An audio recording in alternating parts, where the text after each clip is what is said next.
Le Hamas est une organisation terroriste qui a massacré des gens le 7 octobre. Certes, le Hamas est une organisation terroriste, mais cela ne signifie rien en droit international. Il y a des combattants et des non-combattants. Parmi ces combattants, il y a des comportements licites et des comportements illicites. Et c'est très très gênant pour eux. Israël n'a pas le droit de se défendre dans les territoires occupés.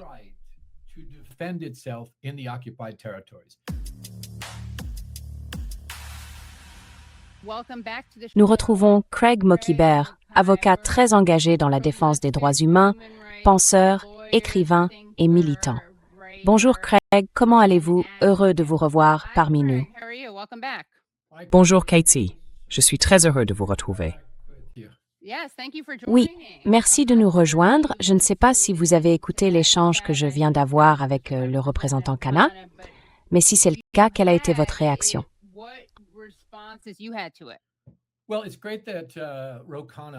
C'est formidable que Ro Khanna intervienne dans les médias indépendants, d'une manière que la plupart des responsables politiques aux États-Unis n'osent pas adopter. Et c'est formidable de le voir dans cette émission. C'est formidable de le voir s'adresser à la communauté progressiste. Je pense que tout cela lui fait énormément honneur.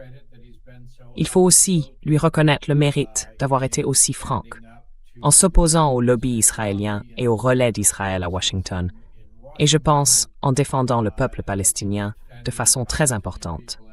Je pense qu'il est dans une dynamique de progression, sur une trajectoire positive. Je pense qu'il a encore beaucoup de chemin à parcourir.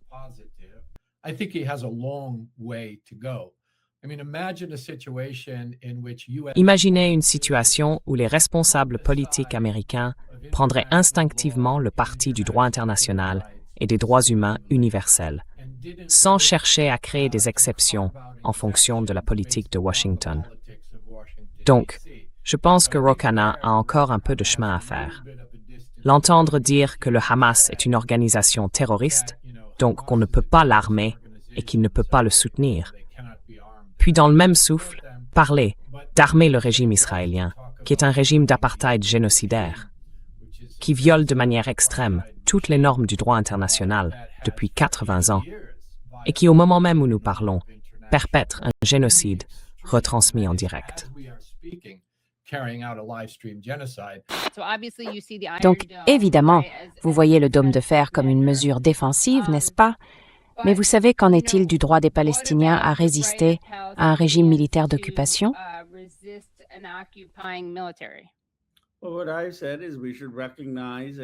Ce que j'ai dit, c'est que nous devrions reconnaître un État palestinien sans le Hamas, et reconnaître un État palestinien, ce qui n'existe pas en Cisjordanie. Nous aurions des services consulaires, et l'État palestinien aurait alors le droit de se défendre, conformément au droit international, comme n'importe quel autre État parmi les 193 États que nous avons. Et il me semble que les Palestiniens auraient alors les mêmes droits que les Palestiniens, les Chinois, les Indiens ou les Américains. Mais la première chose que nous devons faire, c'est reconnaître l'État palestinien. Et je pense que le prochain président américain devrait le faire.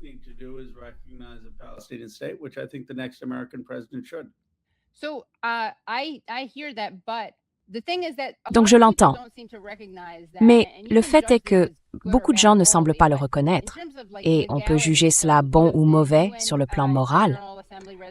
Mais sur le plan juridique, vous avez la résolution 39743 de l'Assemblée générale des Nations unies, ainsi que d'autres résolutions, qui affirment, je cite, « la légitimité de la lutte des peuples pour l'indépendance, l'intégrité territoriale, l'unité nationale et la libération de la domination coloniale et étrangère, ainsi que de l'occupation étrangère. »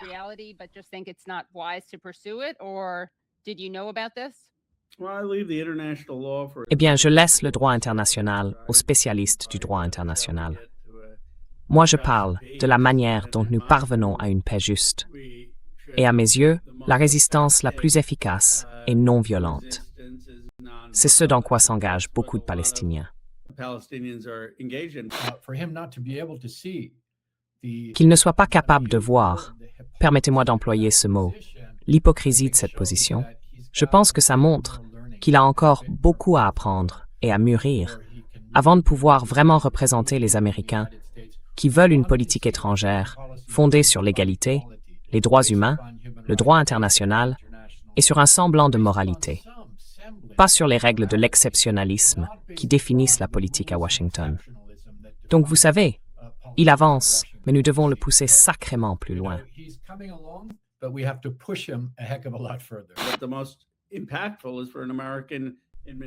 Le plus déterminant, ce serait qu'une administration américaine reconnaisse un État palestinien, cesse l'aide à Israël et arrête les ventes d'armes qui tuent des civils.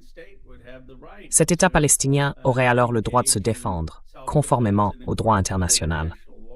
Et pour moi, c'est vraiment la ligne à suivre pour les dirigeants de ce pays, ici, en Amérique. Je laisserai les juristes déterminer ce que dit le droit international. Vous avez tous les deux fait des études de droit, alors peut-être que vous pourriez organiser, je ne sais pas, un groupe d'études pour lire des textes juridiques ou quelque chose comme ça, et les aider à avancer là-dessus. Je serais très heureux de le ramener dans le droit chemin. Oui.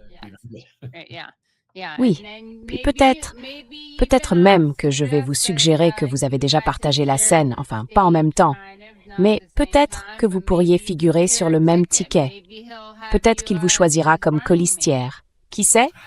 Comme on dit, une fille peut toujours rêver. Non, merci pour celle-là.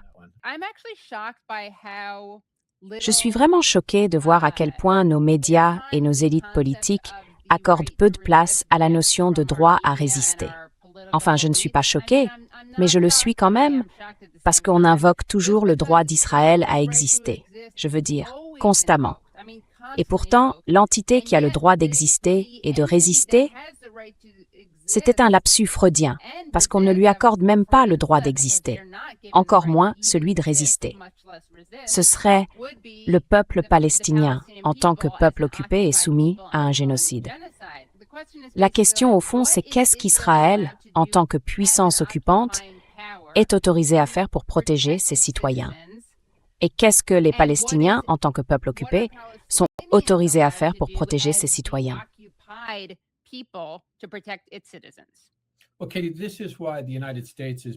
Eh bien, Katie, c'est pour cela que les États-Unis ont été des adversaires aussi farouches du droit international en tant que concept.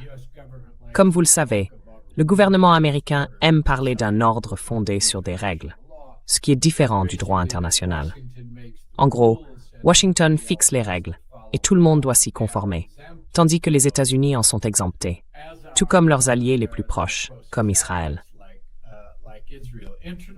Le droit international leur pose un gros problème, parce qu'il est très clairement codifié et universel.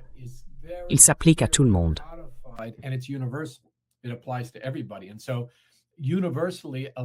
Et donc, le droit international autorise universellement les peuples qui luttent contre une occupation étrangère, une domination coloniale et des régimes racistes à recourir à la force armée pour se défendre. Le peuple palestinien a le droit de prendre les armes pour se défendre contre le régime israélien, et ce n'est en rien ambigu. C'est très clairement défini par le droit international. Ce droit est nié par des gouvernements comme celui des États-Unis et le régime israélien, et ils s'y prennent par un tour de passe-passe. Ils déclarent terroriste toute personne qui résiste, et ce faisant, disent qu'elle n'a aucun droit. Et on vient d'entendre Ro Khanna le faire.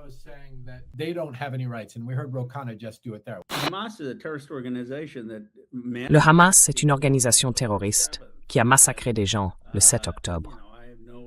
Et vous savez, je ne justifierai jamais, au grand jamais, ce que le Hamas a fait. Et je pense qu'ils ne sont pas constructifs pour le peuple palestinien. Et je crois que ce qu'un président américain devrait faire, c'est reconnaître un État palestinien sans le Hamas et œuvrer pour donner une voix aux Palestiniens. Et cet État palestinien, je crois qu'il aurait le droit de se défendre, conformément au droit international.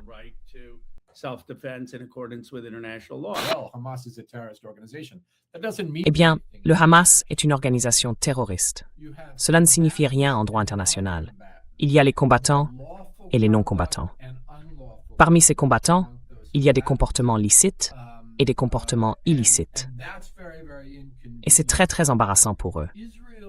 Israël n'a pas le droit de se défendre dans les territoires occupés. Le droit international est très clair là-dessus. Si vous estimez être attaqué, la solution, c'est de partir. Et encore une fois, vous m'avez déjà entendu utiliser la métaphore de l'intrusion à domicile. Si j'entre par effraction chez vous et que vous vous défendez, puis que je vous tue, je ne peux pas invoquer la légitime défense à l'intérieur de votre maison. Et le droit international fonctionne exactement de la même manière. Le peuple palestinien a donc un droit à la légitime défense, mais le régime israélien ne l'a pas dans ces circonstances. Does not in those circumstances.